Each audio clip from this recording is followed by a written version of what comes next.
Opa, fala galera, professor Pedro Assad na área. Nesse vídeo aqui eu vou explicar para você, vou te mostrar o caminho para você romper a barreira dos 140 acertos e passar dos 160, né? Você que está perto de 140 acertos aí, essa não é mais hoje em dia uma nota suficiente para ser aprovado em medicina, né? Esse vídeo aqui é muito específico para quem quer ser aprovado em medicina ou num curso de alto desempenho pelo Enem. Para quem não me conhece, meu nome é Pedro Assad, eu dou aula de todas as matérias, eu passo em medicina todo ano com mais de 160 acertos, já tirei 1000 na redação, então passar em medicina pra mim é um negócio hoje em dia bem simples, nem sempre foi assim, tá bom? Eu tive que sair de uma condição de pouquíssimos acertos, eu já tive numa situação de tirar, mas eu nunca tirei 60 acertos, que 60 é muito ruim, mas eu já tirei 85 no total da prova do Enem, e eu saí dessa condição, hoje em dia já tirei no máximo 166, né? Poderia ser melhor, esse ano vai ser melhor, mas eu vou te transmitir aquilo que você realmente precisa saber, eu posso te garantir que vai ser um conteúdo absurdo, vai ser um negócio que você não vê em nenhum lugar, vai te dar muita clareza, tá? Então se você vai fazer o Enem 2025, Enem 2026, independente de quando você está assistindo esse vídeo, o que eu vou te passar aqui é uma metodologia suprema, uma metodologia absurda, uma percepção que talvez você não tenha. E não apenas um método de estudo você vai receber aqui, não apenas um método de subir acertos, né? Uma mentalidade blindada de caçador, não é apenas isso. Você vai sair daqui também mais motivado. Já te adianto que muitas vezes falta motivação. Tem muita gente que só ensina método, mas se você não tem motivação para aplicar o método, disciplina, até para construir disciplina a gente tem que ter um pouco de motivação na vida, e eu vou fazer isso contigo nesse vídeo, certo? Então vamos lá, isso aqui é um gráfico que ele plota a quantidade de acertos que a pessoa tem na prova do Enem, que tem 180 no total, você deve saber disso se você já é um candidato minimamente treinado, em função do tempo. Normalmente, isso aqui, esses 60 acertos, né, você pode ver que é uma realidade que não é tão comum da gente ver. Muita gente tem isso, muita gente está com 60 acertos, mas não é tão comum aqui na internet, né? Porque 60 acertos é um nível de muita deficiência intelectual, tá bom? Quando você tem 60 acertos no total do Enem, quer dizer que você acerta 15 em cada área. Então isso é uma certa deficiência intelectual bem severa, né? Não tô dizendo que a culpa seja sua, não tô querendo te fazer sentir mal com isso, é só pra gente começar a traçar um diagnóstico da coisa. A culpa provavelmente é dos seus professores, é da educação que você recebeu, que falhou contigo. Esse não é o ponto do vídeo, não é explorar, entender quais são as causas disso. Mas vamos lá.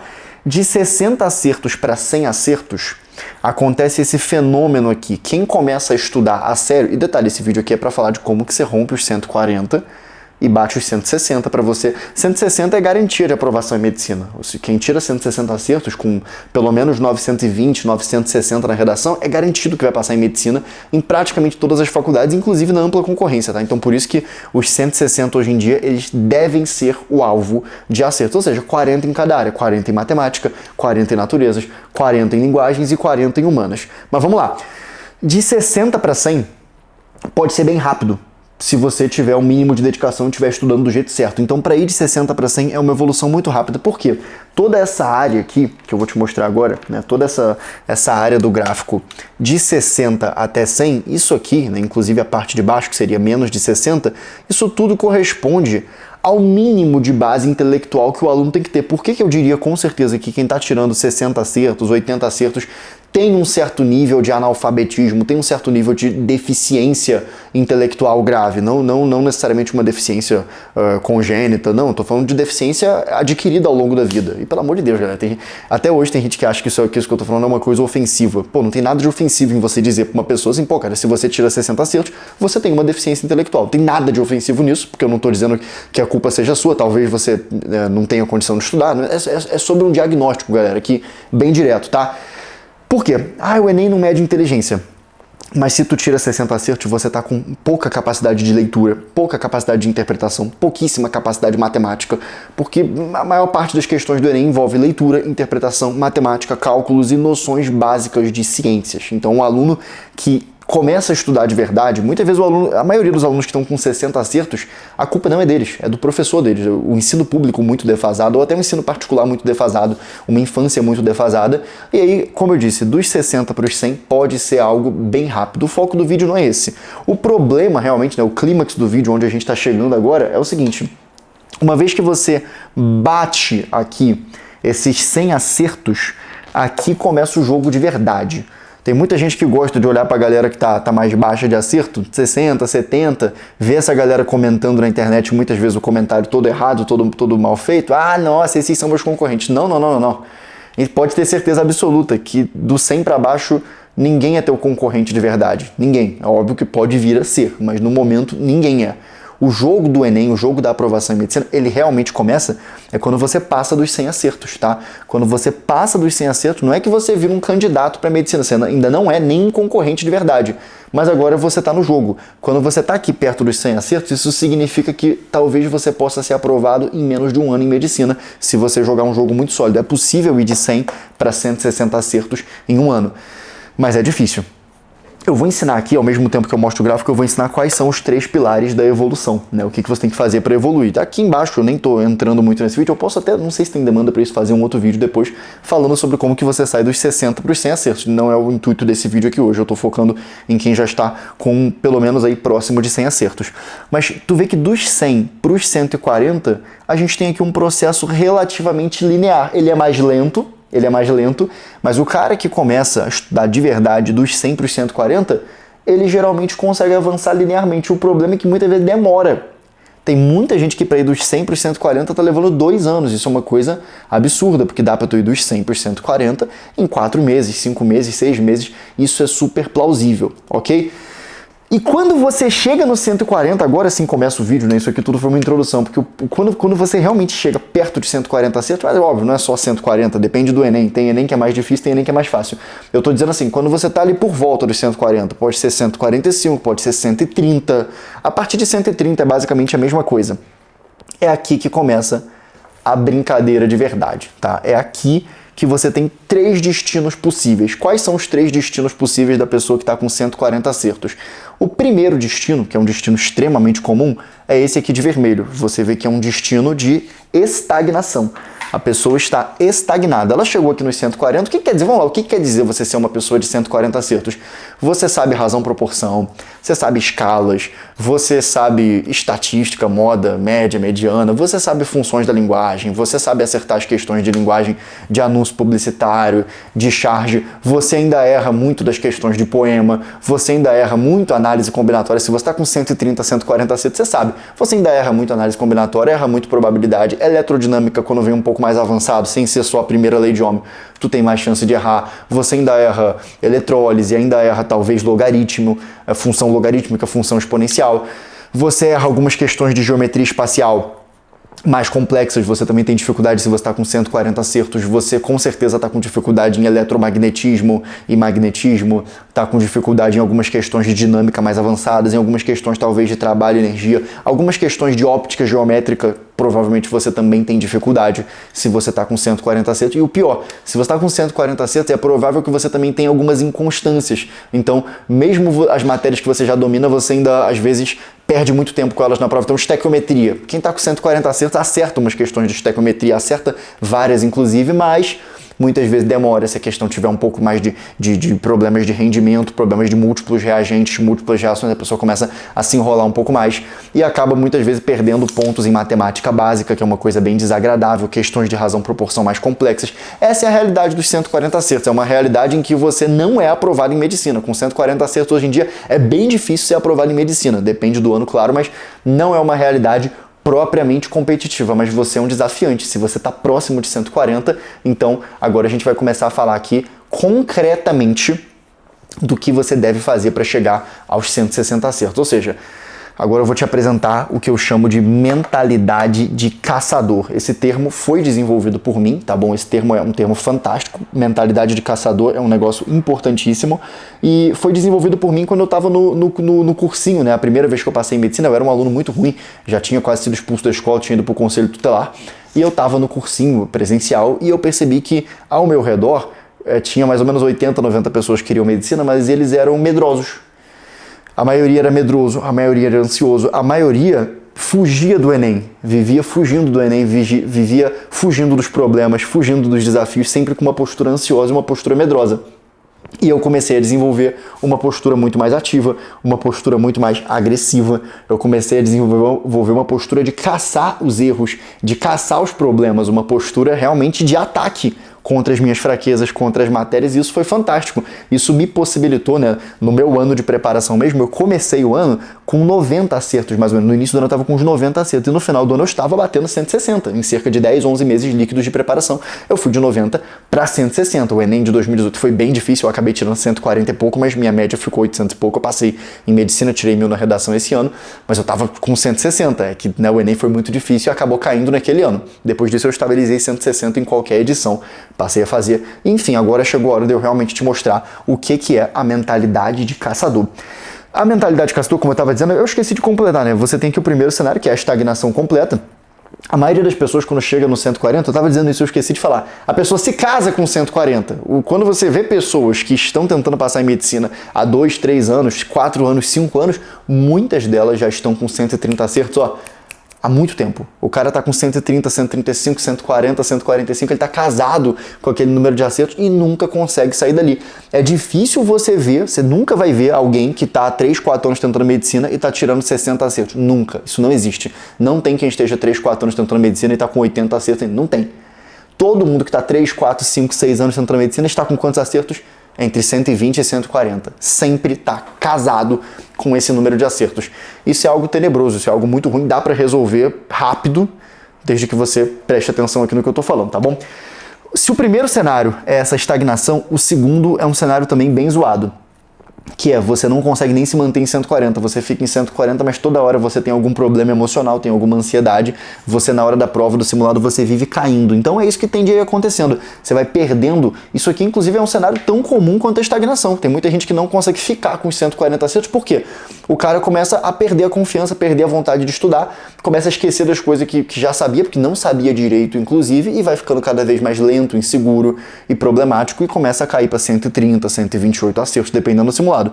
E aí é óbvio, tem esse cenário aqui, que é o nosso cenário de interesse, que é o cenário de um aluno que é aprovado em medicina. Ele sai dos 140 acertos, tudo bem que é um processo que pode ser demorado, muitas vezes sair dos 140 para os 160 demora mais do que sair dos 60 para os 140, olha que loucura. Dos 60 para os 140 tem muita gente que consegue fazer isso em 8 meses, 10 meses, agora às vezes do 140 para o 160 pode demorar bastante. Mas também pode ser feito em tempo recorde, tá? Dá pra fazer em um mês, inclusive. Depende da pessoa, mas dá pra fazer em um mês. Aqui eu vou te mostrar o melhor que você precisa.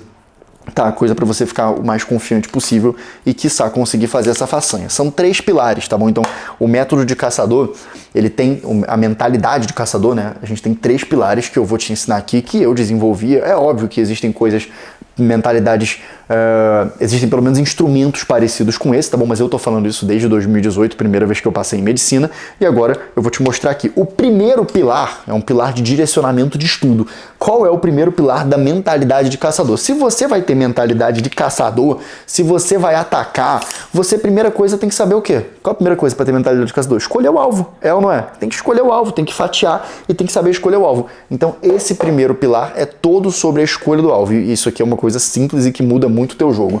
O nome desse pilar aqui é DFL.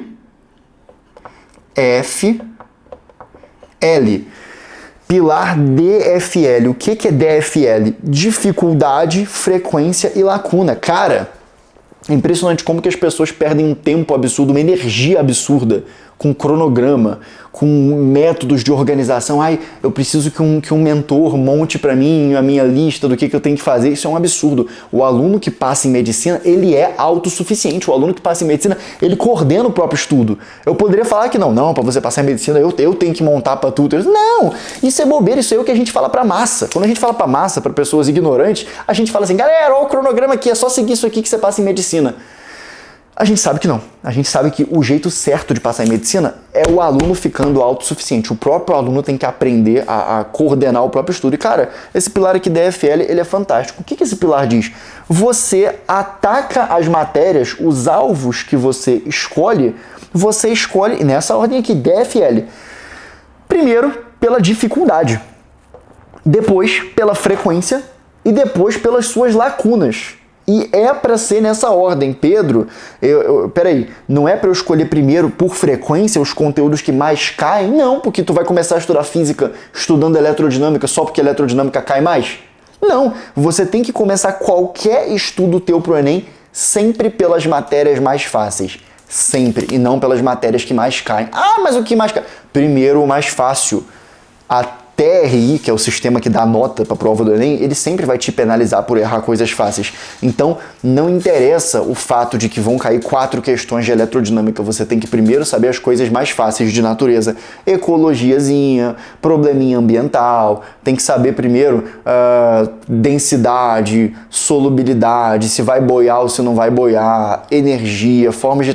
Tem que primeiro acertar as questões que todo mundo vai acertar. Óbvio, dentro de eletrodinâmica você vai começar também pelo mais fácil. Você vai começar pela primeira lei de Ohm, vai botar V igual a RI, associaçãozinha de resistores em série paralelo, vai começar talvez não por eletrodinâmica, mas por termologia, porque termologia é bem mais fácil. Ou seja, escuta isso aqui, você tá com isso é para você tá com 130, 140 acertos. Primeira coisa, olha para as matérias que são mais fáceis. Começa a olhar para as matérias que têm menos dificuldade, porque elas vão te dar muita atração. Isso aqui é óbvio. Mas Pedro, eu tô com 140, eu já peguei as matérias mais fáceis. Pode ser o teu caso, normal. Você vai agora sim para as matérias mais frequentes. A coisa mais importante, é óbvio, é matar as matérias mais frequentes. Então, não precisa de cronograma, porque todo mundo sabe o que é mais frequente em física. Ondulatória, termologia, mecânica, que é uma área imensa, né? Então estamos falando de dinâmica cinemática, e ondulatória, termologia mecânica e eletrodinâmica, óbvio.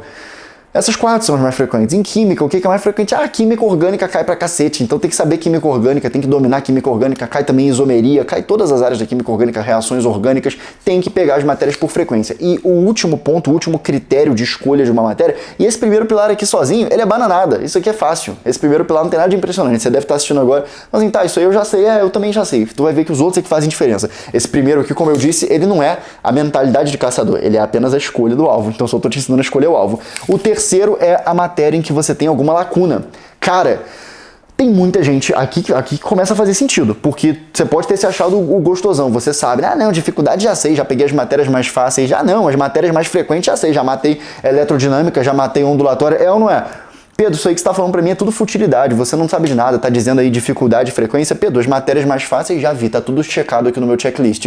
Pedro, as matérias mais frequentes também já vi, tá tudo checado aqui, ondulatória já dei check, eletrodinâmica já dei check. Agora eu te pergunto, será que você tem lacuna em alguma dessas matérias? Às vezes você não tá querendo olhar para isso, às vezes tá querendo fingir que você não tem. Então tudo bem. Escalas, é fácil. E cai pra caramba, então é alta prioridade, né? É pouca dificuldade e muita frequência, escalas. Você já deu check no teu check, tudo bem. Mas você tá errando ainda, escala cúbica. Se for volumétrica, tu erra, ainda se enrola um pouco. Conversão de unidade, você ainda se enrola com centímetro cúbico, milímetro cúbico. Se ele der uma unidade muito estranha, tem que montar a tabelinha toda, tá com deficiência em conversão de unidade, meu amigo. Tem que ser, essas matérias que você tem lacuna, elas têm que voltar para tua lista de prioridade. Não adianta fetichezinho de chegar no Enem tendo visto tudo. Eu cheguei no Enem e tinha um monte de assunto que eu não tinha visto direito. Um monte, normal. Qualquer cursinho presencial, ele vai terminar o ano e vai dizer assim, todos os assuntos foram dados, os alunos viram todos os assuntos. Passa um simulado ali, tu vai ver como é que vai ser a nota dos alunos. A maioria dos alunos não sabe nem metade, olhe lá, nem metade, não está acertando nem 100. Totalmente fato, quem estuda em cursinho sabe disso. Agora no final do ano olha para os teus colegas, tá todo mundo fazendo 150, 160 acertos no teu cursinho? Uma turma de 100 pessoas? Não, a maioria não tá mesmo, entendeu? Mesmo que tenha ido pro cursinho. Então, ou seja, não é uma questão de ver a matéria, isso nos leva para o ponto 2. Se o ponto 1 é a escolha do alvo, o ponto 2 é como que você ataca o alvo, tá? O ponto 2 é você estudar com vontade. Nossa, ficou feio isso aqui. O ponto 2 é você realmente saber estudar com vontade. Cara, isso aqui pode parecer algo simples. Não, isso aí... Cara, tu não faz ideia do que é estudar com vontade. A maioria das pessoas estuda sem vontade. Isso faz uma diferença absurda. Vamos lá, pensa no cenário. A pessoa está com 140 acertos. Quando você olha para alguém com 140 acertos, eu vi muitas pessoas assim no cursinho, tem um monte de gente que está levando aquilo ali como se fosse um fardo, como se fosse um coitado. Eu tô com 140 acertos, coitado de mim. Tem que estudar reações orgânicas. Chegou a hora de estudar reações. Tem que estudar essa estequiometria mais avançada. É muita matéria. Isso aqui é muito chato. Função trigonométrica, que conteúdo difícil. Isso destrói o teu intelecto, isso destrói o teu aprendizado, isso enfraquece muito você. Cara, estudar pro Enem é bom, estudar pro Enem é legal se você souber estudar, se você souber realmente aprender, se você estudar realmente com vontade. O que é estudar com vontade na prática, né? Isso aqui é obrigatório. Pedro, não, vamos lá, fala a parte prática aí pra eu sair dos 140 para os 160. Eu tô falando. Não é que tem um segredo. é que para sair dos 140 para os 160, você vai ter que dominar os assuntos com muita vontade, vai ter que dominar os assuntos com verdadeira profundidade. Quando você estuda sem vontade, o que acontece? Escuta essa aqui que você vai ver agora. Quando você estuda sem vontade, sabe o que acontece, Gabriel? Você se permite muito mais ficar com dúvidas, porque você quer que acabe logo. Quando você tá achando a matéria um saco, você começa a deixar passar coisa, começa a deixar, tá tranquilo, isso aqui eu não entendi muito não, mas não vai nem cair isso aqui, e isso vai criando uma coisa chamada dívida técnica. Eu inventei agora esse termo, mas é legal, né? Vai criando uma dívida técnica intelectual na tua preparação.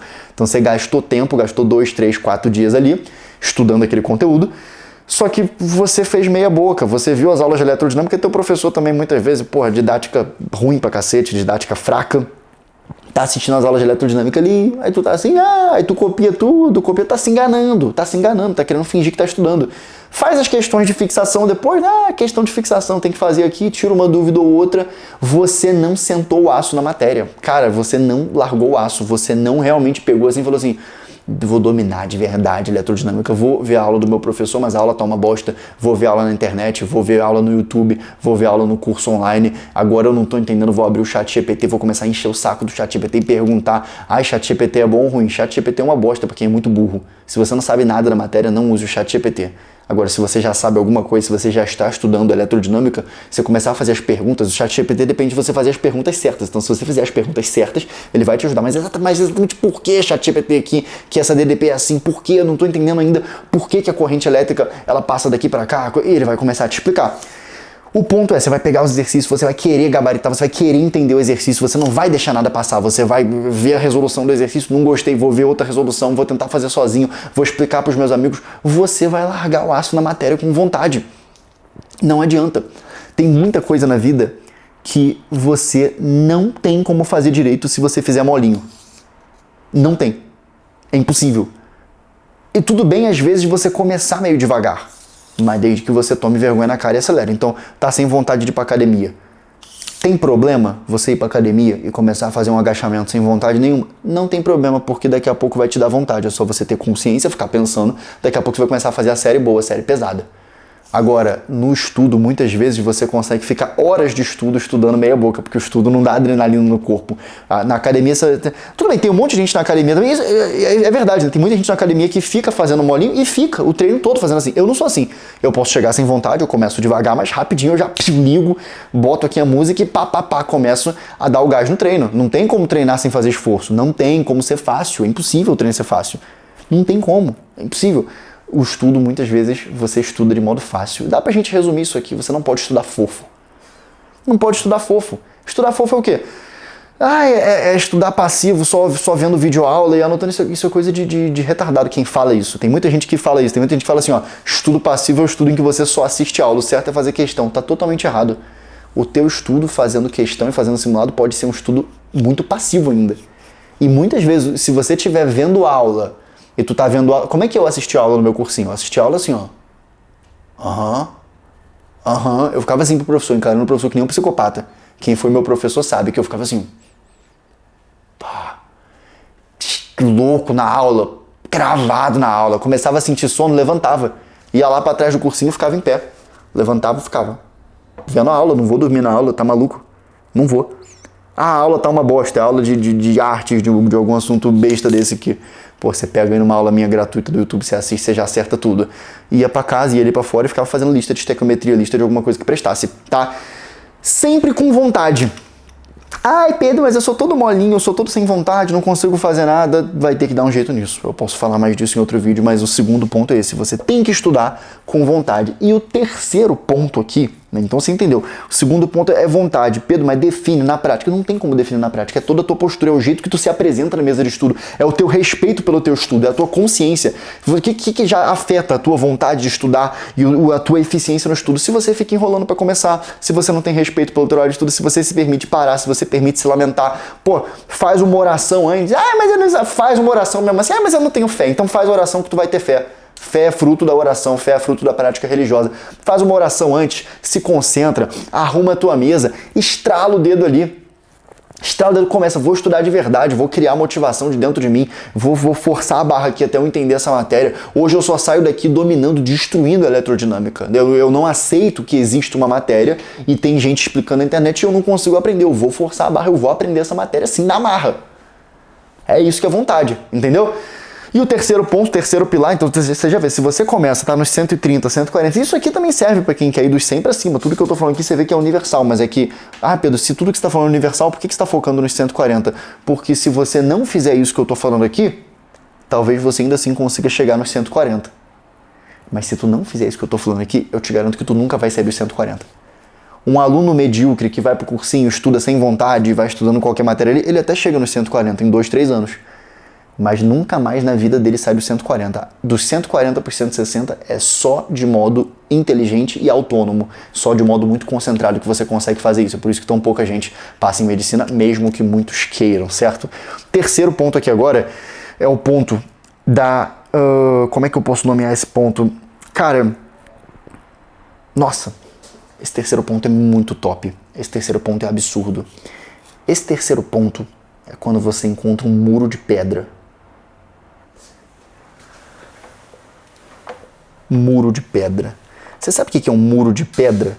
Um muro de pedra é quando você, fazendo isso aqui, você está escolhendo as matérias, primeiro as mais fáceis, as mais frequentes, as que você tem lacuna, e você está estudando com vontade, mas mesmo assim vai chegar o dia, alguns dias em que você vai encontrar um muro de pedra. O que é um muro de pedra? É alguma matéria que te desafia profundamente, alguma matéria difícil. A hora que você encontra uma matéria realmente difícil, a hora que você encontra um assunto no qual realmente você tem uma deficiência, um assunto que você não gosta, presta atenção. É nessa hora que chegou a tua aprovação. É nessa hora que você encontra um tesouro que você não pode deixar passar. Você percebe que tem muita gente que até faz esses primeiros 2 tópicos, mas você vai ver que no ano de preparação, quando ela chega ali em análise combinatória, ela começa a evitar o assunto, ela começa a se esconder nos assuntos que ela já sabe, ela quer voltar para revisar a função do primeiro grau, ela quer voltar para revisar a função do segundo grau, ela quer voltar lá em geometria. Não, meu amigo. Não. Chegou a hora de análise combinatória. Mas é difícil. Isso é um muro de pedra que você encontrou. A má notícia é essa, você encontrou um muro de pedra, está na sua frente, agora você vai reprovar. A boa notícia é, se tu passar por ele, tu vai ser aprovado. Acabou, você encontrou o obstáculo agora é o que você precisa passar. Agora, quem tentar ficar ignorando esse muro de pedra, então assim, chegou um momento do teu estudo, você já sabe eletrodinâmica, você já sabe ondulatória, você já sabe termologia e já sabe mecânica. E agora você chegou em eletromagnetismo e óptica geométrica, você pode fingir que não existe. Você pode passar o tempo todo fingindo que não existe, pode não estudar esses assuntos, pode começar a se dissuadir dele. Isso vai ter um preço, entendeu? E esses assuntos você pega rápido, esse é o ponto, tá bom? Eletromagnetismo você consegue pegar em um único dia. Você, pegando para estudar de verdade, seguindo esses critérios, você domina esse assunto em um único dia. As pessoas, não é um assunto difícil, mas óptica geométrica é a mesma coisa, 1, 2 dias você domina, mas por causa do medo, por causa dessa antecipação negativa do assunto, a pessoa às vezes nunca estuda. Você vê reações orgânicas também é um assunto fácil, é um assunto simples. Você tem que, na prática mesmo, os assuntos que parecem muito difíceis no Enem são assuntos que você vai ter que decorar umas 10 coisas, decorar umas 12 coisas, não tem um grande mistério de verdade nos assuntos, não tem. Mas, se você não tomar consciência que você bateu no muro de pedra, não consigo, por exemplo, poesia, tô errando todas as questões de poesia, cara, é mais do que sinal de que você tem um muro de pedra na tua frente, você vai ter que passar por ele. E você só vai passar, Pedro, mas eu vou passar por ele fazendo isso aqui, mas vai ter que fazer mais ainda. Vai ter que ter muita concentração. Você tem que escolher um dia para fazer aquilo ali, tem que espancar a matéria. Só que por que eu tô falando que isso aqui é um muro de pedra, que isso é o diferencial do aprovado pro reprovado? Porque é muito fácil você se distrair, você perder o foco e você ignorar os muros de pedra que estão na tua frente. É muito fácil. Por quê? Porque a todo momento, nessa reta final, tem um monte de gente falando na internet, cronograma, faça isso, que rotina você tem que fazer na reta final, quais são os assuntos mais importantes. Cara, isso é para público desqualificado. Você não pode ficar, se você já tá com 130, 140, você não pode ficar vendo vídeo de assuntos que mais caem, o que tá louco. Tem que estar aprendendo matéria nova na reta final, tem que estar pegando assunto que você está com lacuna, tem que estar arregaçando assunto que é difícil, que você sempre teve dificuldade. Óbvio, não vai ficar pegando coisa que não cai, isso aí é coisa de idiota. Você vai ficar estudando, vai ficar dando um gás absurdo em matrizes. Matrizes praticamente nunca cai, o que cai é ridículo, é uma coisinha, você estuda isso em 1 hora. Como é que acha o determinante? Acabou. Vai ficar estudando pra caramba transformação trigonométrica. Isso nunca caiu transformação trigonométrica, nunca caiu arco trigonométrico, nunca caiu nada disso. Equação trigonométrica que você tem que somar arco, nunca caiu. Círculo trigonométrico é bom saber. Agora, estudar trigonometria completa, avançada, não faz nenhum sentido. É um absurdo. Mas as matérias difíceis e que caem, você tem que saber. Tem que pegar as coisas e pegar com vontade. É assim que você vai chegar nos 160. Os 160 eles são consequência disso, tá bom? E aí tem várias fragilidades nesse caminho. A primeira fragilidade é você ficar dando ouvido a muitas pessoas, você ficar vendo conteúdo que é conteúdo de commodity. O nicho Enem tem muito conteúdo que é commodity. Então, cronograma, o que fazer faltando 5 meses, o que fazer faltando 4 meses, o que fazer faltando 3 meses, o que fazer faltando 2 meses, o que fazer faltando 1 mês pro Enem. Isso é tudo a mesma coisa. É só o cara corta o cronograma e fala isso. Cara, isso não é pra tu. Isso é pra massa, isso é pra quem tá perdido, pra quem não sabe nada. A pessoa chega, eu não estudei nada o ano todo, eu não sei nada, o que eu faço agora? Aí tu fala assim, mano, razão, proporção, escalas, vai, média, mediana, estatística, vai filho, tu não sabe nada, tu não estuda nada, vai, citologia, pega metabolismo energético, aprende aqui uma coisa ou outra de termologia, uma coisa ou outra de ondulatória. Não é para o aluno qualificado, beleza? Então, esse aqui foi o vídeo. Eu preciso te dizer uma coisa agora. Se você chegou até aqui, isso é um sinal de que você é um aluno muito qualificado para ter me escutado esse tempo todo. Cara, o melhor produto que eu já lancei na minha vida está com vagas abertas. É o Hackeando Enem. É um produto simplesmente absurdo. Se você não vai comprar, você já vai sair do vídeo, já queria me despedir de você, tá tranquilo, deixa a curtida, comenta o que você achou, que eu leio todos os comentários. Mas se você tá querendo me dar algum dinheiro, tá querendo botar um dinheiro no meu bolso para eu, em retribuição, aumentar os teus acertos de modo garantido, de modo consistente, de modo rápido, então você escuta o que eu tenho para dizer. Hackeando Enem, eu tenho a plataforma SAD. A plataforma SAD é R$5.000, é meu curso completo, é um curso grande, é um curso para você fazer ao longo de 1 ano e pouco. Não sei quando você está assistindo esse vídeo, mas agora a gente está na reta final. Então na reta final agora, eu não estou vendendo mais a plataforma SAD, ela é R$5.000 e ela está bloqueada, não estou vendendo para ninguém, eu estou vendendo Hackeando Enem. É um produto em que todo dia eu boto lá umas 3 ou 4 aulas. Eu falo isso, mas hoje eu botei 10. O produto foi lançado tem 5 dias e a gente já botou 60 aulas nele, tá bom? Mas eu boto umas 3 ou 4 aulas. Diretas, aulas um pouco mais rápidas, muitas vezes aulas que vão do zero ao avançado, mas aulas assim para você acertar a questão, aulas em que eu já mostro como que faz a questão, já mostro a teoria de um jeito mais rápido. Então, basicamente é um produto para você que quer ter aulas comigo nessa reta final e quer subir acerto. Pedro, tenho dificuldade em estequiometria. Lá vai ter 10 aulas de estequiometria, eu resolvendo umas 60 questões. Tu vai receber lista de exercício, tu vai receber as aulas teóricas, você vai receber eu resolvendo a lista de exercício detalhadamente e tudo com a minha didática. Eu considero que a minha didática é a melhor do Brasil. Galera, é uma consideração que eu tenho muito séria. Eu apostaria minha vida nisso, inclusive. Eu não encontro nenhum professor que consiga transmitir tanto conhecimento, retendo a atenção de forma tão didática quanto eu. O preço do Hackeando Enem é uma coisa absurda. Era para ser 997. A equipe falou, lança por 497. Depois a gente falou, vamos dar um desconto por 297. Nesse momento agora está 147. Ah, 12 de 147? Não, uma vez de 147. É 12 de 14,90. É absurdo. Se o link estiver aqui embaixo pro Hackeando Enem, você compra, tá? Cara, se por R$147 eu te der um único acerto, eu te der 3 acertos, tu já tá muito no lucro. Só que eu posso te dar 20 ou 30 acertos. Se tu tiver com 140 acertos, é capaz de no Hackeando Enem tu subir de 140 para 155, 160 e ser aprovado em medicina. Então é um produto bizarro, não tem nem o que falar, porque é R$147. O link vai estar aqui embaixo para você fazer a compra. Cara, compra, tem direito a 7 dias para pedir reembolso se você não gostar, mas tu vai se amarrar. Tu acaba tendo contato comigo, tendo mentoria comigo, tendo aula comigo ali, é um negócio filé. Galera, peçam mais vídeos aqui, quero saber os temas que vocês querem, hein? Fiquem todos com Deus, obrigado e até a próxima. Vamos nessa.